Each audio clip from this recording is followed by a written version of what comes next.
I'm in love with a man I have never seen. What the hell? It's you who I've been writing to all this time? When I first read the note in the book that day, I could have expected it to be from anyone but him. He is the last person I wanted to be the one I have been secretly falling for. Flashback. A few weeks ago. I slumped into my usual seat at the back of the library, tucked away where no one would bother me. The prisoner of Azkaban was waiting for me, and I couldn't wait to escape into Harry's world once again. With everything going on, school, life, I really needed it. I flipped to where I'd left off as Harry, Ron, and Hermione walked through Hogsmeade, talking about the Shrieking Shack. Then something slipped out from between the pages. A note. It was just a small scrap of paper, nothing special. My heart skipped a beat. The book was old and worn, but I didn't expect to find someone else's note inside. Curious, I unfolded it. I never get why students were afraid of going to the supposed haunted Shrieking Shack when there were literally ghosts all over Hogwarts. I blinked, a smile creeping onto my face. That's actually a good point. Like, why were they all so freaked out by a rundown shack when they literally had nearly headless Nick floating around during dinner? I turned the note over, but there wasn't anything else. Just a single thought, scribbled in neat handwriting. I leaned back in my chair, thinking about what to do. Should I write back? It felt strange, but also kind of exciting, like an anonymous conversation with someone who clearly thought about the books the same way I did. Grabbing a pen from my bag, I tore off a corner from my notebook. My handwriting was messy, nowhere near as neat as the original note, but I figured it would do. You're so right. Why would the Shrieking Shack be scary when Peeves is out there terrorizing people for fun?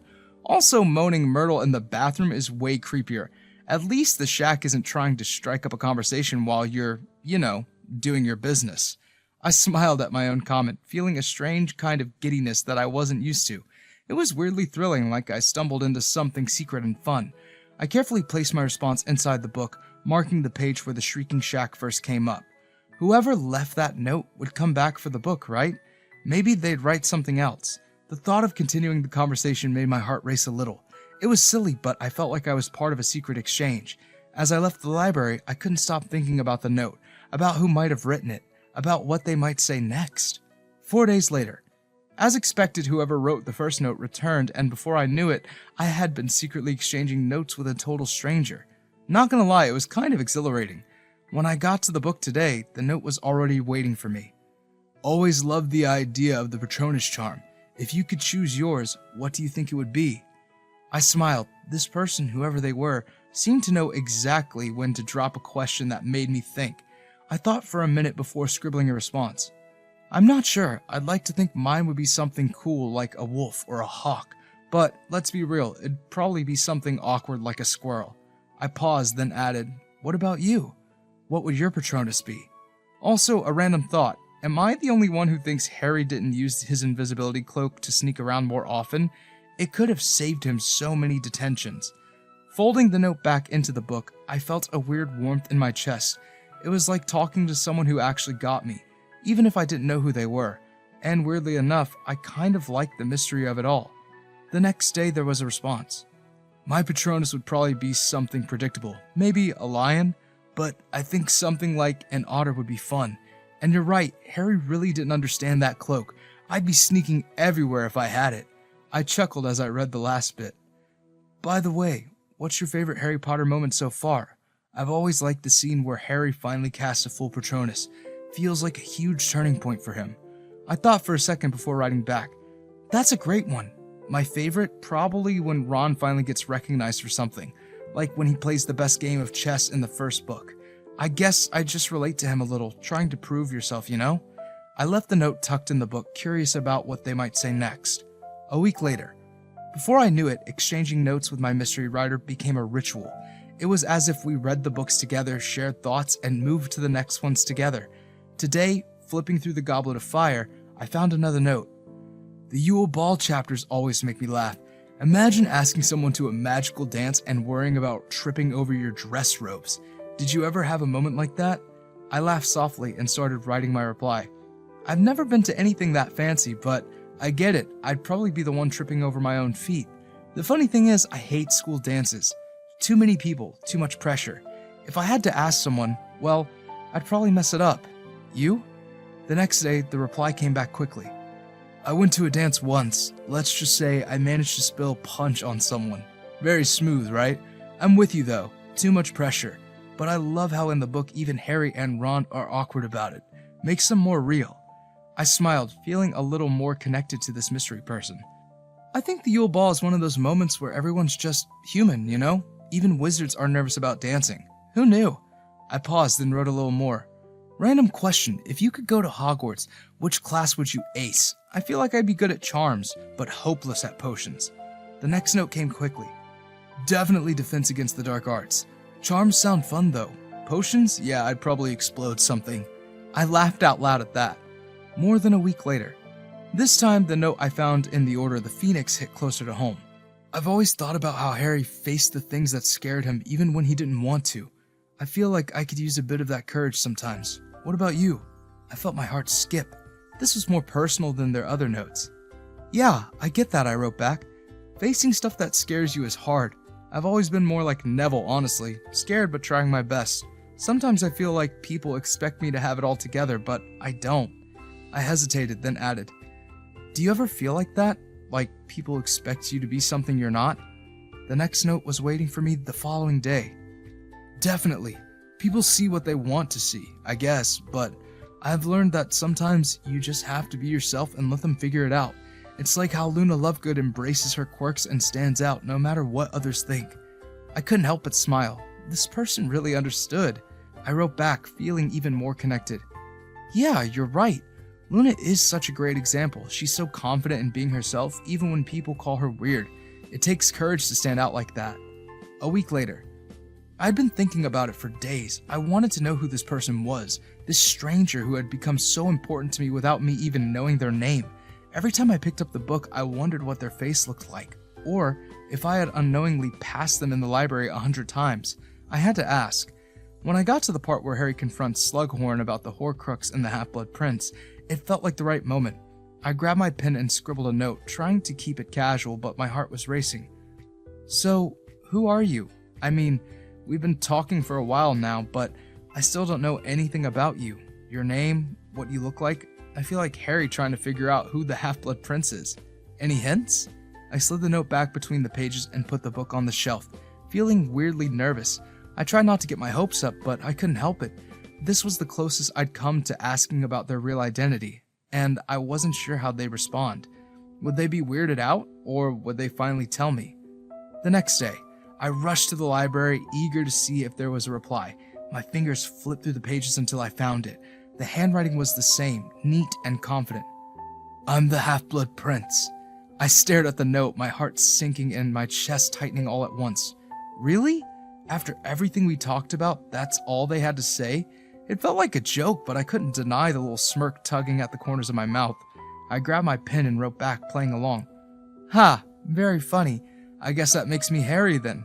Do I get to duel you in the common room later? I left the note in the book, but I couldn't stop thinking about it. There was something about the way they wrote it. Maybe they weren't ready to reveal themselves yet. Maybe they were hiding something, just like the real Half-Blood Prince. Whoever they were, I wasn't giving up. Not yet. A week later.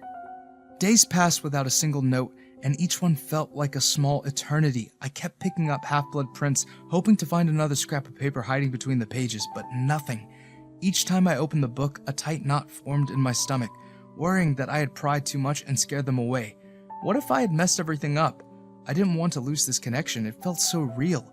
I found myself daydreaming about this mysterious person who understood me so well, and now all I had was silence. It was frustrating, and I missed our conversations. Finally, I decided to pick up Deathly Hallows. I flipped through the pages still, feeling a little glum when something caught my eye. A note! My heart raced as I opened it. Have you ever wondered what if this book was a Horcrux? I laughed out loud, relief flooding through me. The note was totally random, but it felt like a breath of fresh air. I could picture their smirk as they wrote it, and it made me grin. But then I felt a pang of annoyance. Why were they changing the subject? I wanted to know more about them, not about Horcruxes. I grabbed my pen, determined to keep the conversation going. Interesting theory, but honestly, I'd rather not have a Horcrux book on my shelf. Can you imagine? That's a bit much, even for a Harry Potter fan like me. I paused, thinking about what else I wanted to say. I was tired of the games. I needed to know who they were. But seriously, if you won't tell me about you, I'll just have to find out on my own. Consider this a challenge. I'm good at puzzles, you know. After writing, I slid the note back into the book and closed it, feeling a renewed spark of excitement. I had missed this, the banter, the back and forth. Whoever this was, they clearly had a sense of humor, and that made me feel a bit more connected. As I walked out of the library, I felt lighter. Sure, I still didn't know who they were, but at least they hadn't disappeared completely. Maybe I would uncover their identity soon enough, one clever note at a time. A few days later, determined to find out the true identity of my mystery note writer, I started showing up at the library at odd hours. I felt like a detective, but all I found were the same old books and a few sleepy patrons. One afternoon, while rifling through one of the books, I spotted someone near the shelf where these books were kept, where I often found my notes. My heart skipped a beat. It was Sean, the smart and handsome topper from my school, the one I had a slight crush on. What were the chances? I stood frozen, realizing he was the one slipping the notes into the books all along. Part of me felt excited, but I was also scared. What if he didn't feel the same way about me? Taking a deep breath, I knew I had to act cool and approach him. "Hey, Sean," I called out, forcing myself to sound casual. "What are you reading?" He looked up, surprise flashing across his face. "Oh, just some old theories. You know how it is." I couldn't help but smile back. There it was, the spark I had felt in the notes. Maybe this was the beginning of something unexpected, and I couldn't wait to find out more. The next day, after discovering Sean was my note writer, I felt a mix of excitement and nerves bubbling inside me. I had to end this hide-and-seek game. Maybe he was interested in me too. I took a deep breath and walked over to where he was standing, absorbed in his book. "Hey, Sean," I said, trying to sound casual. "Do you believe in love at first sight, or should I walk by again, like a charm spell gone right?" He looked up confused. What?" I pressed on, feeling awkward. "You know, like Harry and Jenny. I mean, not that I'm saying you're emotionally unavailable." "Right," Sean chuckled, but he looked a little uncomfortable. "It's a cool story." "Okay, what about Hermione and Ron?" I continued. "They were so clueless for ages. Maybe we're like that. I mean, we've been exchanging notes, and there's definitely a spark, don't you think?" Sean hesitated. "Ash, I appreciate the gesture, really, but I actually have a girlfriend." My heart sank. "Oh," I stammered, trying to mask my disappointment. "Yeah," he continued, looking awkward, "and I've never read the Harry Potter books." "What? Wait, what do you mean you've never read Harry Potter?" I blurted out, feeling my face heat up. "But that's all we have been talking about for weeks, I thought. I thought you were totally into it." "Sorry, man," Sean said with an awkward grin. "I'm just really not a fan of that stuff." I couldn't believe it, as the realization hit me like a bludgeon to the chest. All this time I had the identity all wrong. I'd been flirting with someone who wasn't even in the same universe as I was. Wow, okay," I said, trying to salvage the situation. "I guess I'll be heading back to my books then." As I turned to leave, my cheeks burned with embarrassment.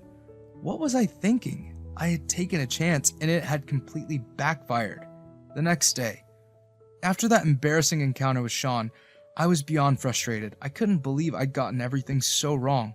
All this time, I'd been trying to guess who my mystery writer was, and now it felt like I was chasing shadows. I needed answers. I grabbed my copy of Deathly Hallows and flipped to our usual spot. My pen hovered over a piece of paper for a moment before I just went for it. "Just tell me who you are. Why do you keep hiding? Why won't you meet me? Are you scared of something?" I shoved the book back onto the shelf, feeling a mix of anger and desperation.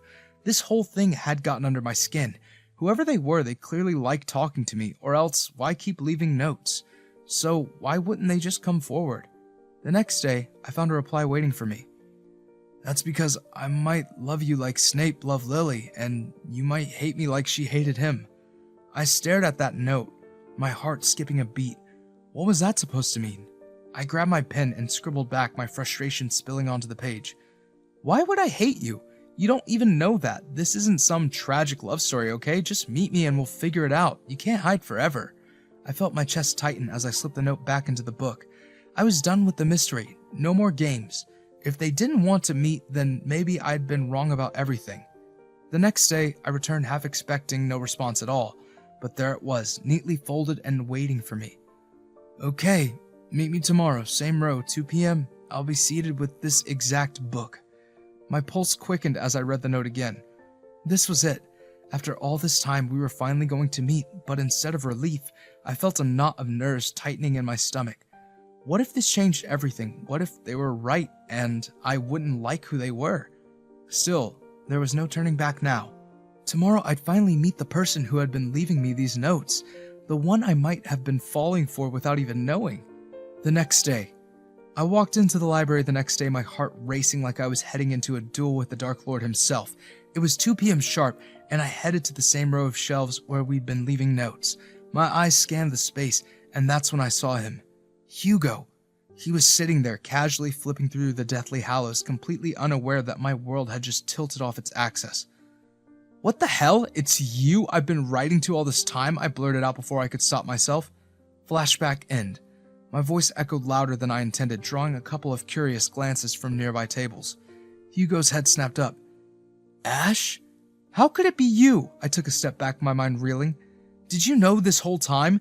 Did you know it was me?" I turned to leave, feeling a mix of shock, anger, and humiliation, but before I could bolt, Hugo was suddenly in front of me, blocking my way. His tall frame loomed over me, but it wasn't intimidating. It was desperate. "See?" he said quietly, eyes searching my face. "I wasn't wrong about the hate part, was I? I don't even know why you hate me, but I like you, Ash. I really do. Let me make up for whatever it is I'd done. Just give me a chance." I stared at him, my heart pounding, but all I could think of was the real reason I hated him in the first place, and now it was all coming back. "You really don't know," I said, a bitter laugh escaping me. "You embarrassed me in front of half of the school once. I spilled some water on myself, and instead of letting it go, you pointed at me and told everyone I'd peed my pants. Remember that? Everyone called me Mr. Wet Pants for years after that." Hugo blinked, looking genuinely confused. "That? I barely even remember that, Ash. It was just a dumb comment. We were kids back then. I didn't mean to." "Yeah, well, it stuck with me." I cut him off, my voice rising. "Ever since then, I've hated you. You were the popular guy who never had to deal with the kind of crap people threw at me, so no, I'm not going to forgive you. Not for that."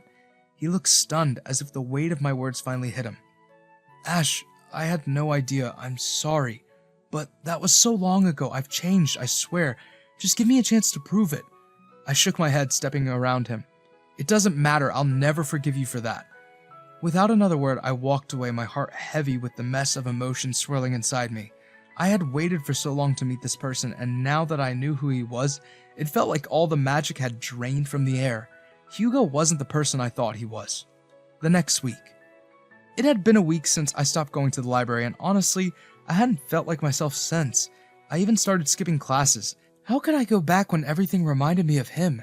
Hugo, my mystery writer, the guy I'd been falling for, only to find out he was the same person who had humiliated me years ago. It made no sense. But despite everything, I couldn't stop thinking about those notes. His words had felt so real, like he was someone I could actually trust, and now I just felt lost. I was lying in bed, staring at the ceiling, when I heard a knock at the door. I wasn't expecting anyone, so I figured it was a mistake. When I opened the door, there was no one there. Weird. I looked down and froze. Deathly Hallows, the final book, was lying on the floor. I picked it up, my heart racing. Could it be what I thought it was? I stepped back into my room, shutting the door behind me. I sat on the bed and opened the book, and there, tucked between the pages, was a note. "I messed up, Ash. I know I did.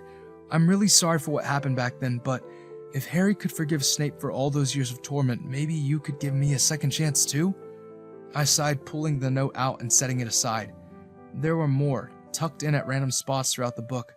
I flipped to another one. "Okay, serious question. If Hogwarts had another Horcrux hidden in it, where do you think it would be? Personally, I'd hide it in the restricted section, mostly because that'd give me a reason to see you every day in the library." That one made me smile, even though I didn't want to. I hated that he could still make me laugh. Another note. "You know, Dumbledore always believed in second chances. He trusted Snape when no one else would. I don't deserve that kind of trust, but I wish you'd give me a chance to prove I'm not the jerk I used to be. I've changed, Ash, I swear." I swallowed hard. Could people really change? Could he? I flipped to another. "Harry gave everything for the people he loved. I'm not saying I'm Harry, but I've realized I want to protect the things that matter to me, and you've become one of those things, Ash." And another. "Harry had to face Voldemort, and I guess I have to face my own demons, and by demons, I mean my own stupidity from the past, but hey, if Harry can defeat the Dark Lord, maybe I've got a shot at winning you back. It's worth a try, right? And one more. Just like Harry got his second chance at life, I'm hoping I get a second chance with you. I'm not perfect, but I'll be better. Please, Ash, one more chance.